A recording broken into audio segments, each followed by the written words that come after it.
I think it's sometimes hard to know where we should be looping external vendors in general. So we have an in-house marketing and development manager who certainly is doing a lot of the internal work on these projects. And if we do hire a vendor, she'd be overseeing that project.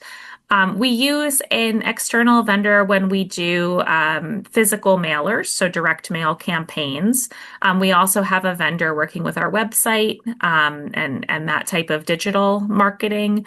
Um, but really, a lot of things, I think, like many small nonprofits, are happening internally. And sometimes we have a feeling that maybe it would be worth bringing in an external vendor, but really making that determination and evaluating that properly is really hard. I think when we do bring in vendors, our internal staff does a good job communicating back and forth between the two. Um, and the product can be really great, but where we struggle then is measuring the effect of that product. Was it worth it that we brought in that external vendor? Should we try it a different way next year? We're always trying to tweak and refine what we're doing because every penny matters. When we're taking funds out of providing services directly to vulnerable populations, we really do have to count every penny. Sometimes it is more cost efficient to bring in a vendor, but really figuring out, is that the case in a specific scenario has been a challenge.